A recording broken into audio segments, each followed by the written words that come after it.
جائے گی۔ اللہ تعالیٰ ذرے برابر کسی کی حق تلفی نہیں کرتا۔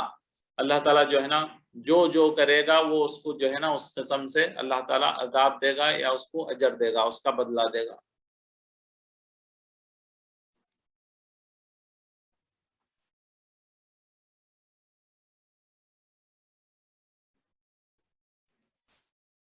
اب یہاں سے ہم انشاءاللہ کل پڑھیں گے، یہ موسیٰ علیہ السلام کا واقعہ شروع ہو رہا، تو اس کو ڈیٹیل سے پھر انشاءاللہ اپنی اگلی کلاس میں کریں گے کمپلیٹ۔ سبحانک اللہم بحمدک نشہد ان لا الہ الا انت نستغفرک ونتوب الیک۔ اللہ تعالیٰ جو کچھ ہم نے سنا اس پر عمل کرنے کی توفیق نصیب فرما۔ اللہ تعالیٰ سب کی پریشانیوں حاجتوں کو پورا فرما، اور جو بیمار ہیں اللہ تعالیٰ انہیں شفاء کاملہ عاجلہ نصیب فرما۔ اللہ تعالیٰ جو ہے سارے بچوں کو دین پر قائم فرما، اور ہماری آنے والی اولاد کو قیامت تک کے لیے دین پر قائم فرما، دین کے داعی بنا، نبی کے سپاہی بنا، قرآن کے شہدائی بنا، قرآن کو خوب سمجھ کر پڑھنے والا بنا، اور اس کی دعوت کو لے کر ساری دنیا میں گھومنے پھرنے والا بنا۔ آمین یا رب العالمین۔